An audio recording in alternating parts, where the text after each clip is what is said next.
Salam budaya. Masih bersama saya Fadila Sakilahyar pada rangkaian kegiatan pra-event Festival Budaya Jawa Delhi, dan hari ini masih di Padepokan Seni Jawa Cipto Budoyo, dan saat ini saya sedang bersama narasumber kita ya, Mas Panji. Ya. Apa kabar Mas Panji? Baik. Baik, alhamdulillah ya. Jadi pemirsa, narasumber kita pada malam hari ini merupakan seorang ketua jurusan Sandra Tasik Fakultas Bahasa dan Seni Universitas Negeri Medan. Kalau begitu nanti kita akan berbicara lebih banyak dari sisi akademisi, bagaimana perkembangan budaya dan masyarakat Jawa yang ada di Sumatera Utara. Kalau begitu Mas Panji, saya mau tanya-tanya dulu, apakah Mas Panji ini memang pure orang Jawa atau ada keturunan suku-suku lainnya gitu? Kalau ditanya itu ya, orang tua saya asli suku Jawa, ayah Jawa, ibu saya juga orang Jawa. Oke, kalau begitu Mas Panji memang lahirnya di Medan atau di Sumatera Utara, atau memang pendatang dari Jawa ke Sumatera Utara? Kalau lahirnya di Medan. Lahirnya di Medan. Lahir di Medan. Tapi pure suku Jawa. Darah Jawa. Darah Jawa.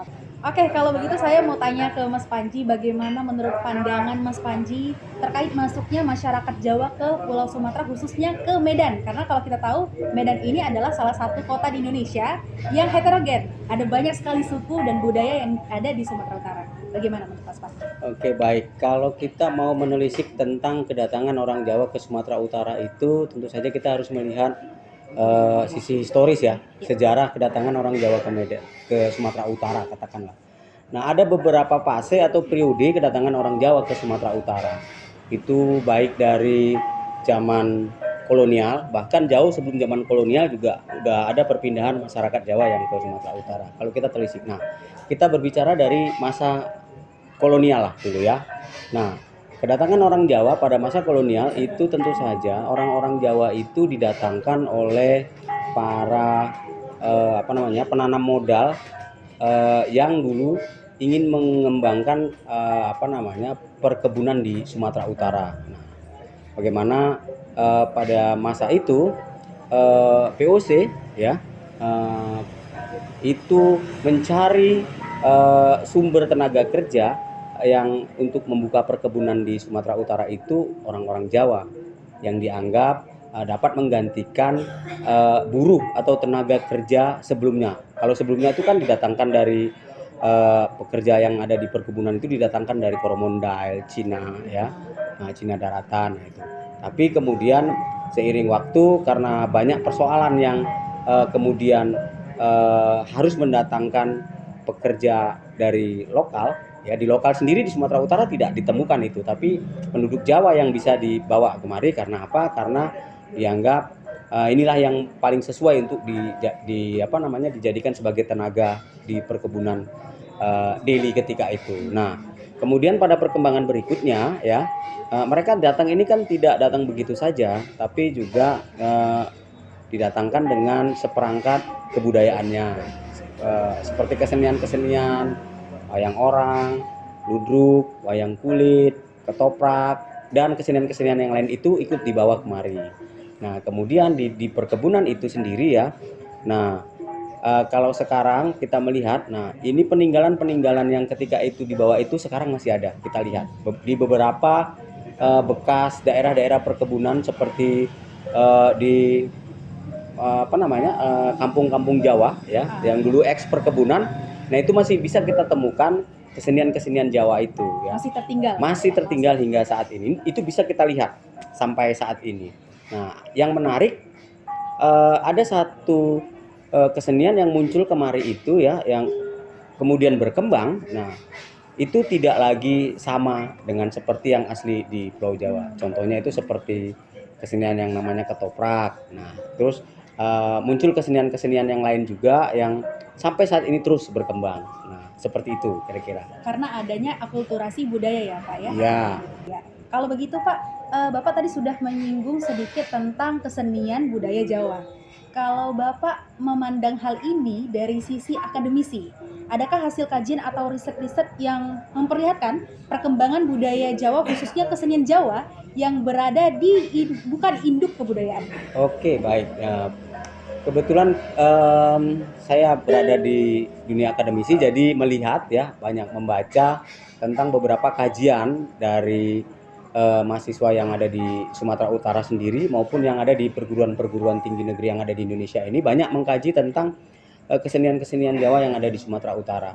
Nah, ini kajian-kajian ini sangat menarik karena kita menemukan varian-varian ya, perkembangan-perkembangan terbaru tentang kesenian-kesenian Jawa yang berkembang di Sumatera Utara. Salah satu contoh, saya sendiri pernah mengkaji tentang satu jenis kesenian pertunjukan rakyat yang namanya ketoprak.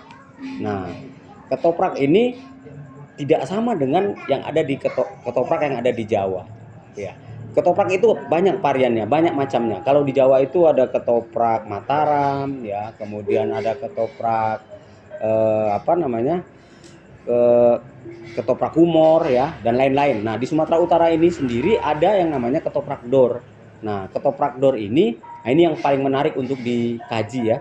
Yang hasil-hasil kajiannya pun sudah sangat banyak, dari mulai mahasiswa strata 1, strata 2 sampai hingga ke disertasi S3. Nah, kita melihat di situ bahwa kesenian ketoprak ini muncul di tengah-tengah perkebunan Deli yang ketika itu dikelola oleh PUC. Tadi sudah saya singgung ya.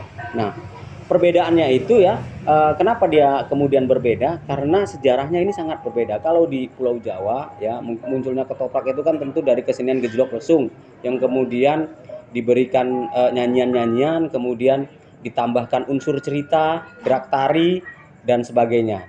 Nah, itu sebenarnya yang menjadi cikal bakal ketoprak yang ada di Sumatera Utara ini.